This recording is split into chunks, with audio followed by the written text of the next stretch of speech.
Good Friday evening, everybody. David Paul with you here, KHOU Lynn Weather Center. It's July 3rd. Tomorrow's 4th of July. We're going into a holiday weekend where we're not threatened by a tropical system, and the tropics are quiet. So, you know, that's really nice to not have to worry about it. I still want you to get an update once a day, but we're going to get through the weekend without having to worry about the tropics, which is wonderful because two years ago, a barrel was rumbling through the Caribbean after becoming the earliest Cat 5 hurricane to ever form since we've been keeping records. So it's nice to not have to worry about that. Here we are, July 3rd, still in the time when development is quite low. It does statistically start to pick up as we get into like July 10th.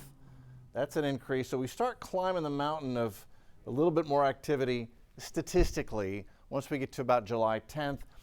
It peaks, you want to get into August 15th to, about really the second half of October. And after that, the development really falls off statistically. So the meat of the season, August 15th through October, is when things get really busy. So quite normal for things to be relatively quiet. We've had one storm so far, normal, right on the money. And quite normal for things to be quiet now until we get to August. We look at sea surface temps, the anomaly. This is your El Nino that is forecast to have impacts by lowering the total storm count in the Atlantic. By the time we're all said and done, there is an El Nino advisory in effect. This may end up being one of the strongest El Ninos ever recorded. It's not at the moment, but it's forecast to continue to strengthen to be one of the really strong ones. Why does it matter for hurricane season in the Atlantic? Because statistically, when we see that setup, we get stronger wind shear, west to east wind shear at the mid and upper levels, and that reduces storm count. How? It interferes with the rotation of existing storms and budding storms. So a healthy hurricane wants an unsheared environment so it can get completely, perfectly vertically stacked. Because when you get wind shear across a storm, it'll tilt the whole thing over, and then instead of a nice clean rotation, the whole thing starts to get fuzzy when it tilts. And that can rip apart existing storms, weaken existing storms, or keep developing storms from ever developing a real good circulation. And that's why it can lower storm count. So we'll see. Again, the year we only had 4 named storms, 1983, the lowest year on record. Houston Galveston got hit by Cat 3 Hurricane Alicia. So even with a low storm count, we still don't know where those that form are going to form or where they're going to go. In the tropics, it is asleep. The Gulf is quiet, the Caribbean is quiet. You can see our daily heat of the afternoon thunderstorms over Florida, over Cuba, over the Yucatan. Just heat of the afternoon sea breeze storms there. You can see our monsoonal flow bringing moisture into the desert southwest.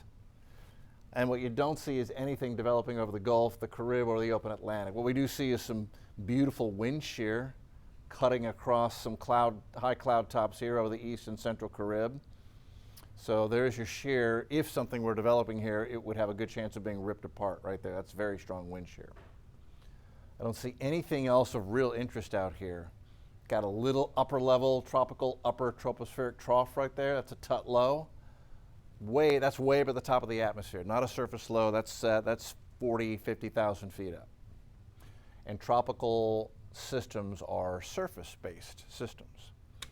So we're quiet. We've got shear and we've got dust. We've got a ton of dust.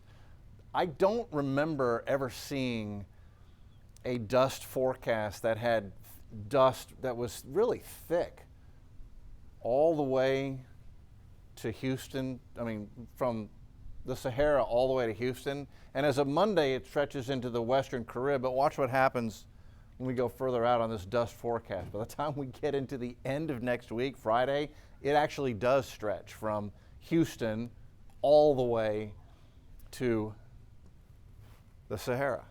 Amazing. And by the time we get to Friday, July 10th, the dust forecast brings in visible hazy sky dust forecast for Houston.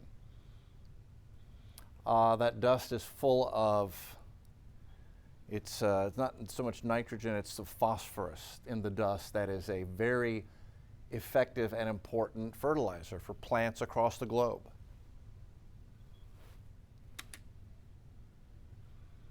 Okay, 4th of July forecast, Saturday. Muggy in the morning, 78, 92 by noon, 96 in the afternoon. There's a 20% chance for an afternoon or evening shower or thunderstorm. So if you're going to Eleanor Tinsley, you're going to go to Freedom over Houston, go, but understand there could be a thunderstorm in the afternoon or evening downtown Houston, or wherever your fireworks or afternoon celebration, your barbecue is going to be.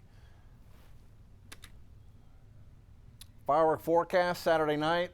Whatever storms form should settle down by the time we get to 9:15 in time for fireworks. So I did put that raindrop in there for a reason. There's a chance for an isolated thunderstorm going into 6, 7 o'clock, but by 8, 9 things settle down. Going into 10 o'clock, just a classic sticky, humid Houston 4th of July night. We love it. All right, and it's the 250th birthday. So happy 4th, everybody. We're quiet in the tropics. Love it. Live broadcast at 10 o'clock, KHOU 11 News at 10. We'll see you then.